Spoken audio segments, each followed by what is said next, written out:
Hello there and welcome again to our Joyful Journey Canada. So ngayon i-share ko sa inyo how hard and easy it is to start from negative. May narinig na ba kayong ganun? You start from negative. Diba usually naririnig natin, we start from zero. Yung, like for example, sa pagsasama nyo bilang mag-asawa, wala kayong, lahat ipupundar ninyo. Diba?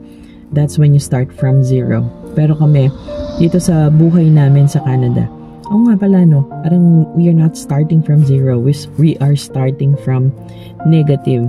Also negative kasi yung aming utang ay marami kaya negative no, hindi pa namin siya mga natatapos bayaran, although in goodness naman of the heart of my cousin ay parang sabi niya bayaran nyo kapag pagka okay na kayo.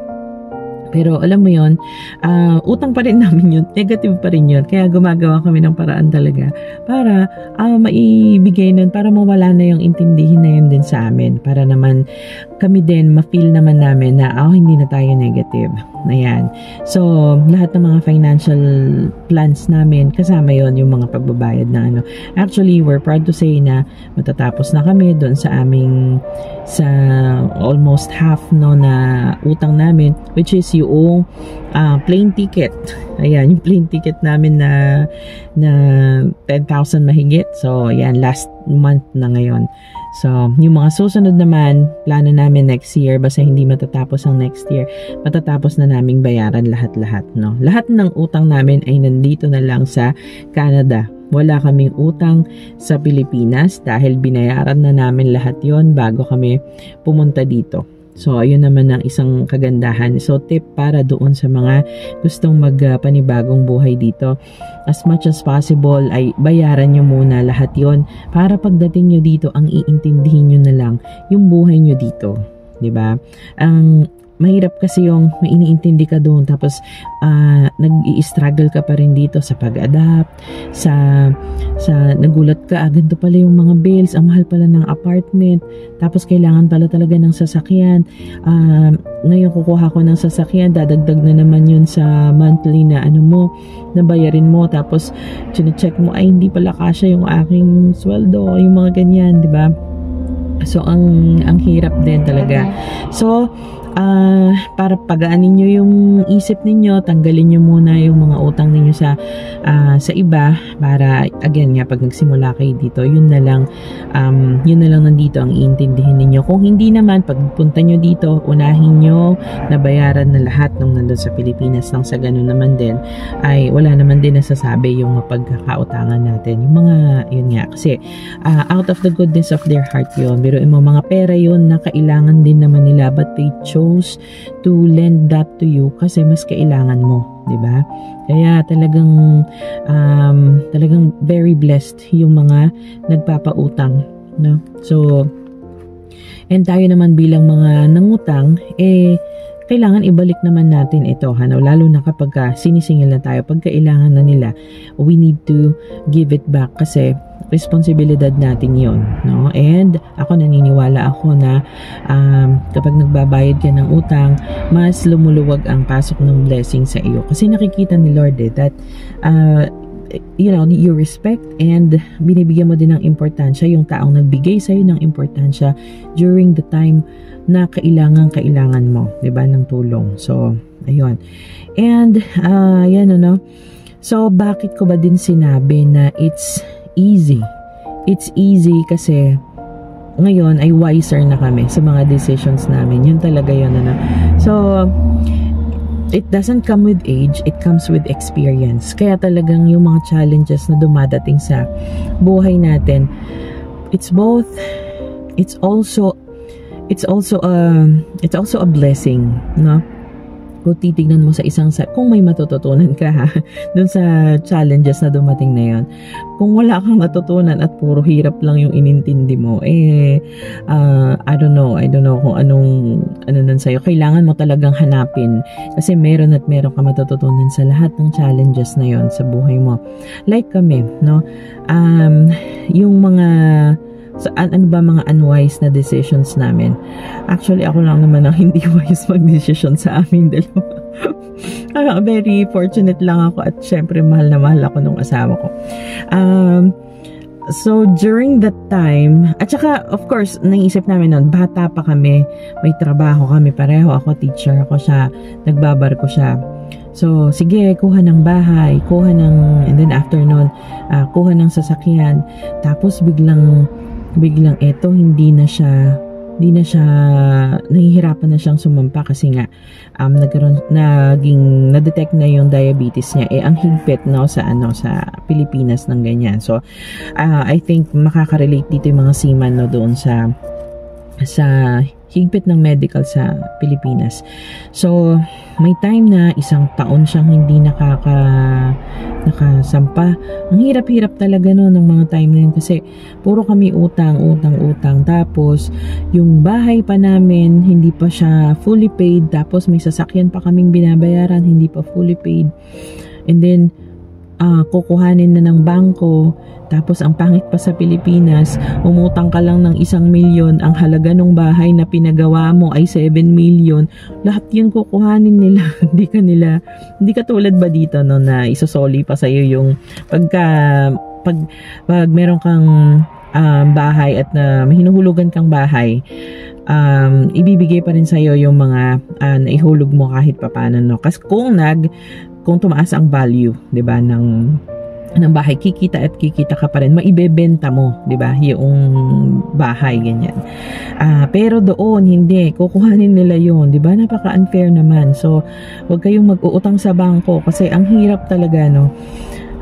Mas mainam na dahan-dahan yung pag-asenso ninyo, hindi yung isang buong ganon. Kasi may mga unforeseen talaga na pangyayari sa buhay natin na kahit na ayaw mong mangyari, syempre gaya yun sa amin no, so karoon siya ng ganun na health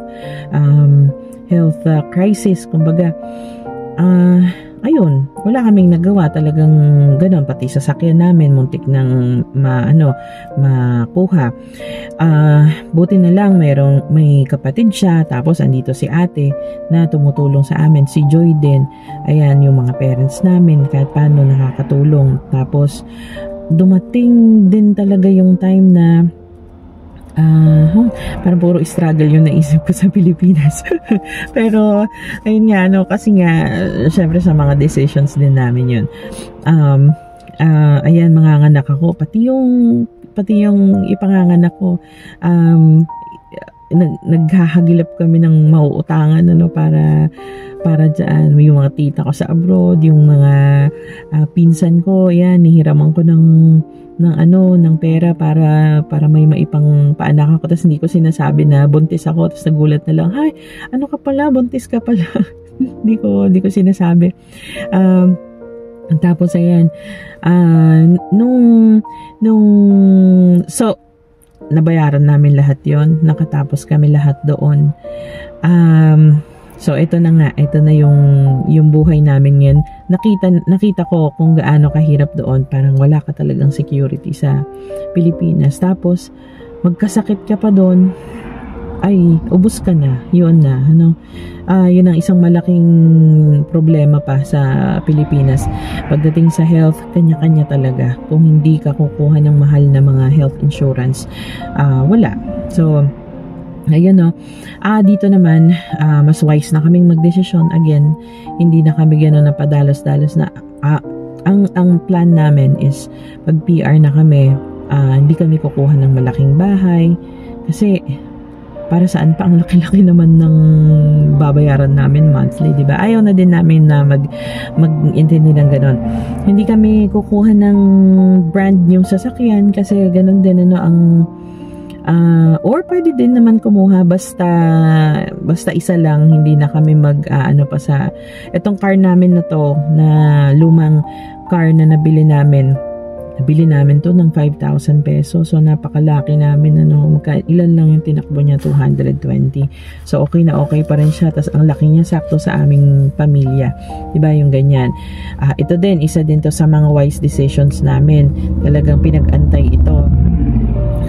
Habang nag-iipon yung husband ko ng pangbayad dito, o yun, inaantay naman namin siya syempre. Tas luckily ayun nga, so naibenta na sa amin to, so very thankful kami doon. Tapos so ito isang car na lang siguro yung idadagdag namin dito. Tapos sa bahay naman maaaring kumuha, maaaring hindi, makikita, pero investment pa rin naman ito, no? Pero hindi kami magmamadali, no? Mas kasi alam mo, kaya hindi naman kami nagmamadali dahil hindi naman nakakatakot yung bayarin namin monthly sa apartment namin ngayon. O just imagine, yung apartment namin is 655, ang monthly namin is, it's a 2-bedroom apartment.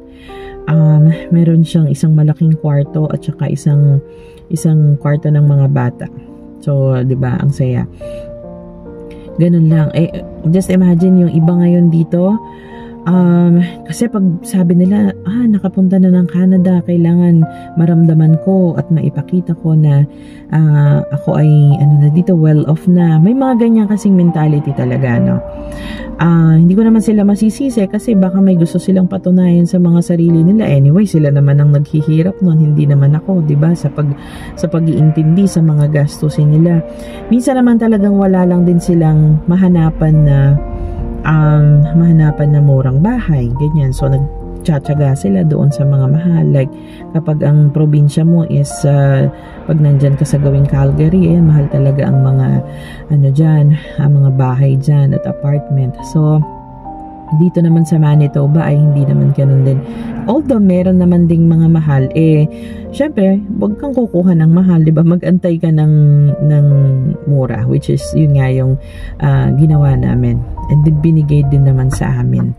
And pray for it. Yun talaga na bigyan ka ng ganon. And then what else? Yun nga, yung delayed gratification. Dati malala din talaga ako sa ganito, no? Talagang gastador ako. Bibili ko ng sapatos na 3 pares, ganyan, sa isang bilihan. Lalo na nung nagtuturo ako kasi mayabang din 'di ba? Pagka teacher ka, ayaw mo ding nagmumukha kang sa harap ng mga co-teacher mo. Gusto mo presentable ka, yung gano'n. Hindi naman sa pinagyayabang mo yung mga binibili mong items. Hindi din naman kasi ako bumibili ng mamahalin, ganyan, na mga sapatos, yung mga luxury. Hindi naman gano'n, parang wala mang teacher na gano'n, no? Pero, ayun nga, gano'n akong bumili nun. Tapos, ano pa ba? Parang somehow doon ako nakakaramdam ng worth, ganyan. Which is hindi maganda, syempre. And then, later ko na lang yun na minsan kasi, yun nga, it comes with maturity, ganyan. Pagka bata ka, mas parang ganun ang mentality mo. Very seldom yung mga bata tapos medyo kaya na nilang kontrolin yung mga sarili nila. Saludo ko doon sa mga ganun. Ako noon hindi. So yun, isa yun sa naging problema ko. Hindi ako marunong mag-handle ng pera noon. Marunong na lang ako mag-handle ng pera nung umalis na ako sa pagtuturo. Sa totoo lang, doon ko talaga siya napagtuunan ng pansin, yung budgeting. Kasi siguro hindi na busy yung isip ko sa pag-iisip ng mga bagay-bagay na sa pagtuturo, sa environment sa school, mga ganun, mga stresses ko. Hindi na ako ganun ka-stress, kaya napagtutuunan ko na siya. So, mas nakokontrol ko na ngayon.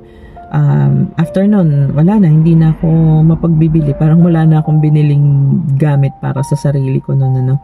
Yun lang pala yun. Kailangan mo din tanggalin yung sarili mo sa environment na nag-uudyok sa'yo para maging ganun ang action mo. Parang ganun. But I'm not, hindi ko naman biniblame doon sa environment yun. Nasa sa iyo pa rin yun kasi pwede namang hindi ka sumunod sa agos, diba? Ayun nga. And then, dito, parang hindi pa ako bumili ng sapatos ko na bago. Hindi pa ako bumili ng bago, yung mga dala-dala kong sapatos dito, sapatos ko pa doon sa Pilipinas, which is pinadala pa nung kapatid ko from Australia kasi magkapaa kami. So ganun nakakatipid, no? What else? Dati pagka halos linggo-linggo pumupunta kami ng city ng mga anak ko, nag-mall, ganyan, mag-grocery ka o ganyan, ang laki ng gastusin din talaga, na hindi naman talaga siyang need, mga lang, mga luho na lang. Kumakain kami sa labas, ganun, na naman namin yun, na experience namin, which is hindi maganda kapag dito mo gagawin. Kasi kapag dito mo gagawin, ay mauubos ka. Parang dito, hindi pa kami nag-dine in sa resto or anywhere. Bibili lang kami. Like ito, bumili kami sa Wendy's ng baon namin ngayon na lunch. Magkano siya? $8. Kasi dalawang klase for $4. So, ganyan lang kaming gumastos dito. Hindi kami gumagastos ng malaki sa pagkain. Lahat ay niluluto ko sa bahay. Pag gusto ng pasta, gusto ng pizza, gumagawa ako. Minsan bumibili naman. Tapos, what else? Kapag may mga kailangan, yun, talagang naka-fix yun eh. Kung hindi kailangan, hindi pwede. Ganun. Kung hindi in dire need, hindi pwede. So, ganun ang ko sa bahay. Although sa mga bata naman, pagdating sa mga sa mga kagustuhan nila, sinasupport ko naman yan. Like for example, si Ate Hana, meron siyang volleyball. Magkano yun? $80 yung niya doon. Tas lagi ko pa siyang hinahatid sundo. Yung mga ganun, sinusupport natin yun, Pero yung mga luho-luho na, hindi na sabihin ko, mag-antay kayo next year, saka tayo bibili ng ganyan. Ganon. Hindi pa na, okay pa naman yan. Kaya nyo pa namang pagtsagaan yung gamit na ganyan or ganito. So, ayun. So, isang indication pa ng pagiging wiser namin ngayon is we are able to embrace this season of struggle. So, yun kaya nyo ba yun? yung kaya nyo i-embrace yun na kasi parang ganda yan para sa amin. Talagang kailangan naming pagdaanan to para after na to, tapos na lahat. Kumbaga, ginhawa naman yung kasunod, Hanggang next year yan, kailangan matapos namin lahat ng bayarin namin. Yun ang target namin. Para once kami ay PR na, syempre, gusto din namin kumuha ng bahay, ganyan. Pero gusto naming pag-ipunan para malaki yung mai-down namin para naman hindi ganun kalaki yung interest. So, ayun, isa yun sa mga plans namin, So, pagdating ng January, may matatanggap kaming 6,000 mahigit na pera. And then, yung 5,000 bibigyan na namin agad kila ate para makabawas again doon sa utang namin sa kanila. And then, from then, every month na kaming makakapagbigay kasi parang magiging regular na yung marireceive namin na extra budget, para na extra budget, ayan. And then, yung mga natatanggap namin dito, like yung climate incentive, tapos GST, yung mga ganyan, parang 700 yata, and every 3 months yan natatanggap namin. Hindi namin ginagastos yun, nilalagay lang namin, binabayad lang din namin yan sa mga pagkakautang namin. Parang totally yon, hindi namin iniisip na pangpasarap ito, pangpunta sa ganon, pang shopping, pang ganyan. Wala yun. Ang isip namin yun ay pangbayad doon, hindi mo pwedeng galawin yun. So dati mahirap yun, mahirap intindihin yun. Mahirap talagang panindigan yun, na kasi libreng pera yun from the government, diba? Tapos yun ding mga natatanggap na tax refund, yung mga ganyan, talagang lahat ay papasok sa aming utang para tapos na, next year makatapos na kami. So ganon, kung titingnan mo yon ang buhay sa ganong part, hindi ka naman malulugmok kasi nakikita mo na after magpe-pay off lahat ng mga sacrifices mo na yon, after mong matapos lahat ng mga utang mo, And isa pa, syempre, ang hirap din namang mamuhay na may utang ka. Di parang niintindi mo yon na ganun, na may hindi ka pa nababayaran. Pero siguro yung mga hindi talaga marunong magbayad ng utang, no, parang hindi nila iniisip yon. Iniisip lang nila, makakalimutan niya din yan. Or ano na yan, hindi na niya sisingilin, ganon, kasi makukulitan na sa kanya or whatsoever. May mga ganong klaseng tao eh. Hindi ako ganon, hindi kami ganon, kasi basta utang. Kung ano ngayon yung ibibigay, o salamat, pero kung utang namin, babayaran namin, ganon. And which is ganon dapat ang mentality ng bawat isa. And then, what else? More careful na rin kami ngayon sa mga decisions namin, like yun nga, sa financial decisions, tapos sa health decisions, ayun, kasi isa din yan sa malaking concern, di ba? Kung gusto mo na mas mahabang panahon ka pang makasama ng mga anak mo at hindi sila maiwan sa eret, mahirapan sa buhay dito, mai-guide mo sila man lang, di ba? Matulungan mo sila financially, which is yun yung pinaka maganda. And yun naman lang gusto ng mga magulang, yung makatulong financially sa mga anak, so kung gusto mong ganon, pag-ingatan ang kalusugan, yun. So bigyan mo din ng grace yung self mo na maging healthy. Yung pagtitipid mo, pagtitiis mong wag kumain, lalo yung asawa ko, ang nun, napakadisiplinado nun sa pagkain, no. Kaya kahit matagal na panahon na siyang diabetic, hindi naman siya nagkakaroon ng ibang complication doon sa kanyang condition na ganon. Kasi talagang di siya mapagkain ng matatamis, ng kanin, ganyan, very din siya sa mga kinakain niya. So ayun, and then we love each other more, ganyan, very important yan, lalo sa panahon na you start from negative. Talagang kailangan niyong mahalin ang isa't isa ng higit kailanman. Ako sinasabi ko din sa kanya yon. And siya din, parang mas mahal kita ngayon kesa kahit kailan. Parang ganun. Which is ang sarap, diba? Dahil yung iba, pag dumadating na sa point na parang wala na yung spark, wala na yung mga ganyan, kilig-kilig, pero kasi ako, ang nakikita ko na lang pag nakikita ko yung asawa ko, ito yung tao na tumindig kasama ko sa hirap at ginhawa, sa dami ng napagdaanan namin sa buhay. Yung ganon. Lahat na halos, no? Tsaka isa pang nagbe-break talaga sa relasyon ng mag-asawa, yung pag sa finances nyo, doon kayo nagka-problema. Isang matibay na test yun. Pag nalampasan nyo yun, talagang matibay kayo. And kami, nalampasan namin yon, yung hardest part sa Pilipinas nga noon. And ito, andito na kami ngayon na kahit papaano, na kami, kumbaga meron na kaming armor, no, which is yung aming faith and love for each other. Ako, confident ako hanggat kasama ko yung asawa ko, kaya ko lahat ng challenges sa buhay ko. Yun, kaya doon ko siya nakikita na talagang napakalaking blessing ni Lord siya sa akin. So ganun ko siyang na-view ngayon, kaya talagang mas mahal ko siya more than ever. Ganun din naman ako sa kanya. Sabi niya, habang tumatagal, mas minamahal kita.